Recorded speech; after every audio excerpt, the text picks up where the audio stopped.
if I want to bring change to this place, if I don't want to live in fear, and I don't want my children to live in fear, and I don't want my family to live in fear, this is the way to do this. This is the change to bring. Women who don't have education or a profession, these women especially, they are also interested with the interaction and the connection with other women from different culture.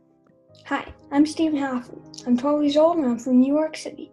Today, I'm going to be showing you what Sindiana of Galilee is and a new project that they've been working on, hydroponic farming.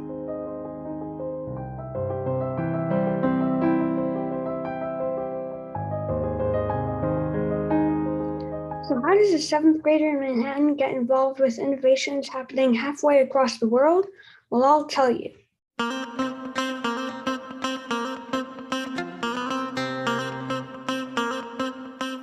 On a trip to Israel in 2019, my brother and I spent a day at Sindiana and got to know the amazing people and the organization. There was something about it that made me want to go back there. Their organization empowers Jewish and Arab women to work together, which is very meaningful to me.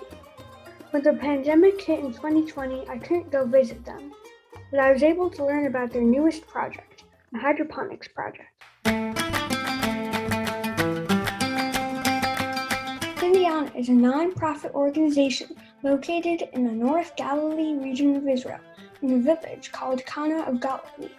Their mission is to bring Jews and Arabs together and to create peace in Israel and to teach Jewish and Arab women lots of things so that they can become independent, confident people who are ready for the future.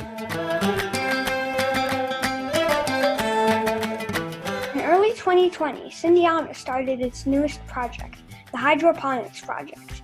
This project focuses on the same goals as Sindiana's other work, to help women achieve greater independence. The Hydroponics Project also gives women the opportunity to become producers themselves and to sell what they make. First, we need to learn what hydroponics is. When you think of farming, you're probably thinking of plants and soil on the ground.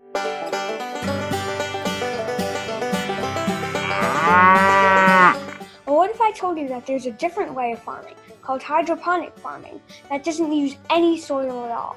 Hydroponics grows plants directly in water. Here's a typical hydroponic system. Basically, it's an array of pipes with circular cutouts where you put the roots of the plants. The plants grow because inside the pipes is a constant flow of water and nutrients. The water has all of the nutrients that you would normally get from soil. You can stack these pipes so that you can grow more plants without using more space. So who's involved in Sindiana's hydroponics project? I had the opportunity to interview 2 Palestinian women, Mofida and Marwa. They told me a bit about their backgrounds and how they became interested in hydroponics. وأبوي كان فلاح وكنت أحب الأرض. من جيل صغير أنا حبيت الأرض، من يومها أنا دائما بزرع وما زلت. بالنسبة للوضع الصحي حاليا بوضع الصحي مش كثير بيسمح ليش إني أنا أقدر أشتغل في الأرض كثير. فلما نزلوا إعلان عن دورة زراعة مائية ما ترددت إني أنا أفوت هذا المجال لأنه بلاقي نفسي في هاي الزراعة والإشي أسهل ما بده جهد جسماني. كانت محدودة جدا وصغيرة، زرعت بس في أحواض خشبية مزروعات. حبيت أستثمر الموضوع عندي مشان من جهة محافظة على البيئة وتوفير في المياه، كل هاي الأشياء والابتعاد عن استعمال المبيدات والمواد السامة. I'm really grateful that Marwa and Mofida were willing to talk with me. We'll be hearing more from them soon.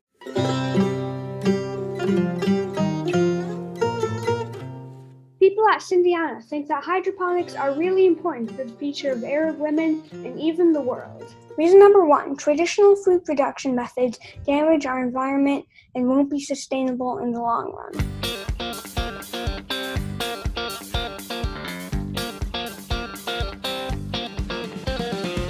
The traditional food production system works like this. The food is made in a farm somewhere far away from you, in the countryside or the suburbs. Then it has to get shipped to a warehouse and then it gets driven to the store. Finally, you have to go pick it up and then you bring it to your house. The reason that this system is so bad is that the whole process can take a lot of money and can be damaging to the environment. When I say, when you grow your food, when you grow leaves in your backyard and you put it in your salad, you have, first of all, clean food that you know that you grow it. And I don't have to pay for a car to bring it to me to the supermarket, and after that to me. I save a lot of cost for me personally, economically, and using materials that can contaminate the environment. But are hydroponics really the key to stopping climate change? I asked this question to Yoav Tamir, the director of the project. It'll take a lot more than that to stop climate change. But I know that if you shift only like 30% of the food production into the cities, you can reduce the damage that agriculture does to the planet a lot. This is something that has to be done. Food production has to move into the city in order for us to have a sustainable food supply chain. Hydroponics are also really useful for creating a sustainable food supply because of another big problem, land scarcity. Land scarcity means that the amount of land available for food production is decreasing. This is because of climate change and global warming, which is making some parts of the world unable to grow food in. Another reason that land is becoming more scarce is because people are using land for other things such as building buildings and making new cities. Also, especially in most parts of Israel, you cannot grow any food at all because the soil is really sand and is not fertile enough to make any food. In many Arab communities, the buildings are so close together that nobody has land to grow food. Here's Mofida, one of the participants in the project. وبعدين هي حل لمشكلة اللي ما عندوش مساحات أراضي. المنظومة هاي بتنحط في أكل مساحة، يعني على حيط الدار، على الشرفات، على دار الدار. في مجال إن إحنا نحط هاي المنظومة في كل بيت. Reason number 2. Hydroponics is a kind of technology that can help people become independent and self-supporting. That's especially important right now because many Arab women are unemployed. The rate of Arab women in the Israeli workforce is very, very low. We see this as one of the main problems in the Arab society now that causes a lot of other problems. So in order to address this, we need to support the economy. We need to try and open workplaces. And we have to give these women the tool in order to get into the workplace.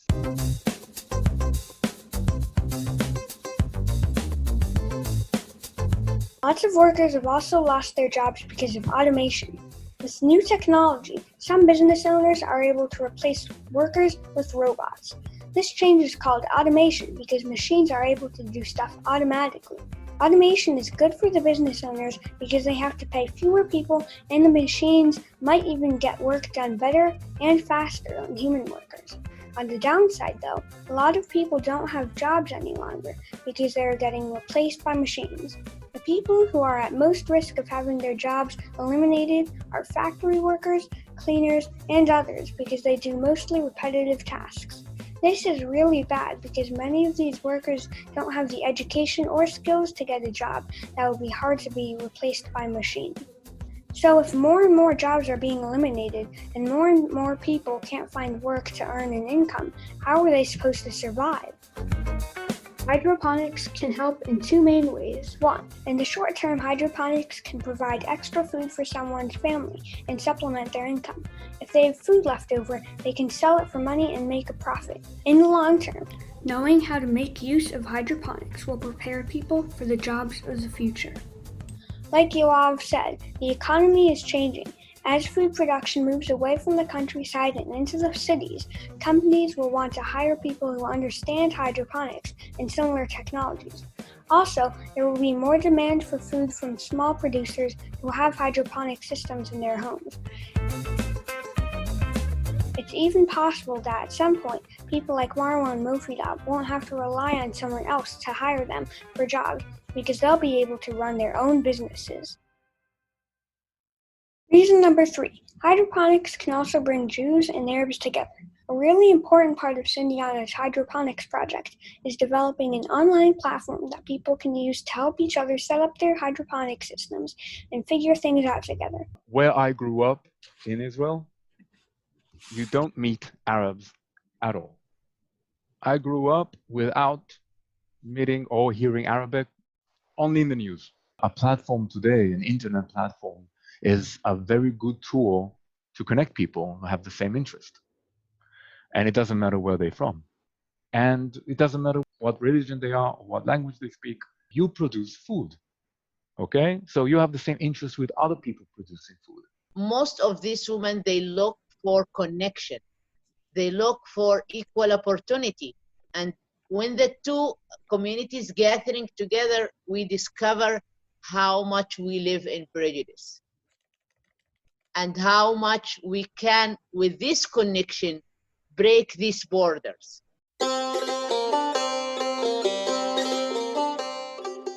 So how does it all work? How does Sindiana teach hydroponics to people like Marwa and Mufida, and what do they have to do to keep their plants growing? Before these women actually got their systems and started using them, they needed to go through a course to show them the ropes so that they're fully prepared to correctly operate their hydroponic system. I also asked Marwa and Mufida to explain the process of each cycle, the steps involved in growing new plants from scratch, and what you have to do to maintain the system. بالنسبة للمنظومة في مراحل اللي إحنا لازم نتدرب عليها مشان تنجح المنظومة معانا. في البداية إحنا بدنا نجيب أشكال، إما إن إحنا نبقى زارعين بذور صغيرة بنزرعها إحنا عنا في البيت عبال لا تنمو يصير لها أوراق صغيرة، وبعدها بنغسل الجذور فيها وبنزرعها في المنظومة، أو بنشتري الأشكال من المشاتل. بخلال ما إن نزرعهن طبعاً المنظومة مطلوب منا إن إحنا بالبداية نضل نفحص. طبعاً إذا في نقص في عنا حوض مية، هذا حوض المي ممنوع ينقص أكثر من اللازم. كل فترة إحنا لازم إن إذا نقصت المية مجبورين إن نعبي مية فيه. هي مش بحاجة لعناية كثير.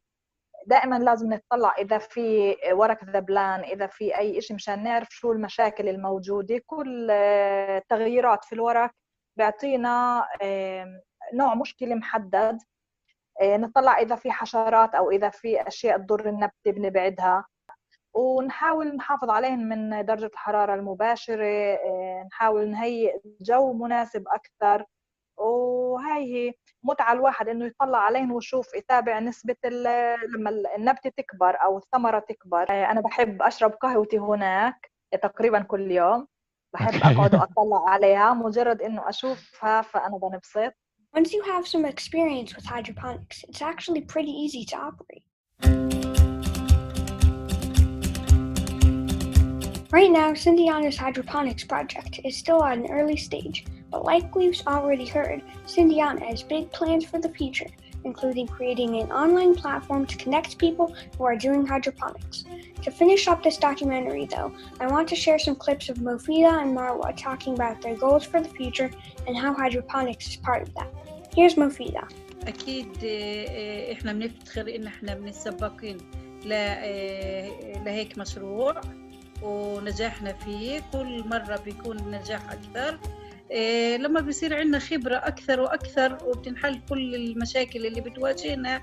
أكيد إحنا رايحين نوسع هذا المشروع ويكون لنا النية إنه نوسع هذا المشروع يكون لنا مصدر رزق من هذا المشروع.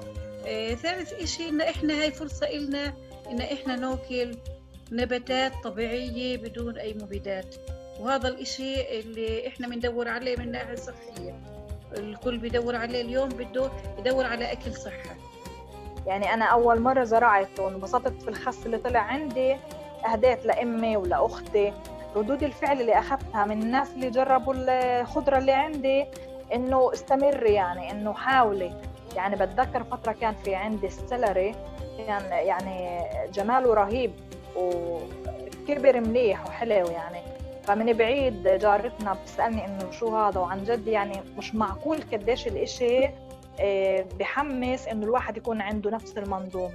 طريق الشغل الجماعي، يعني إنسان لحاله بقدرش يغير. أنا بقدر أغير في بيتي، في محيط اللي حوالي، يعني في الحارة، في الجيران، في الأهل. Marwa is really inspiring to me because I think she's right that we need cooperation in order to make a change in society. I think Sindiana is especially good at promoting cooperation because all of Sindiana's projects, including the hydroponics project, help Jewish and Arab women build relationships with one another. As Nadia told me, when people feel less afraid of each other, they can solve problems together and create a more peaceful society. Cindiana is working hard on the hydroponics project and has been successful, but there's a lot more that needs to be done, especially getting more people involved. If you want to get involved in Cindiana's projects, contact them. And whether you live near Cindiana or in a different country, you should tell people about hydroponics and try building your own system. You can get fresher, healthier, and tastier food and reduce your carbon footprint. Another way you can support Cindiana is to purchase Cindiana's award-winning olive oil and honey. It's delicious. I've tasted it for myself. Cindiana follows all the rules of fair trade, which means they pay their workers fairly and treat them with respect. Even more though, Cindiana will use the profits to support programs like the hydroponics project. But wait, you might be thinking, this all sounds great, but will the hydroponics project really work? Well, my friends, I asked this exact question to Yoav and Nadia. Yoav told me that there are a lot of changes going on in the world and that we should prepare for them, even if it's hard to imagine a future that's really different. For example, growing food in cities and helping people become producers themselves. It might not seem like such a big thing today, but in the future, when technology has changed the kinds of jobs that people can get, people need to be prepared to support themselves by using new technology. And I want to be part of it. So I'm doing everything I can to become part of it. And I'm doing everything I can so Arab women will be a part of it as well. And this is why I'm sure it'll work in one way or the other.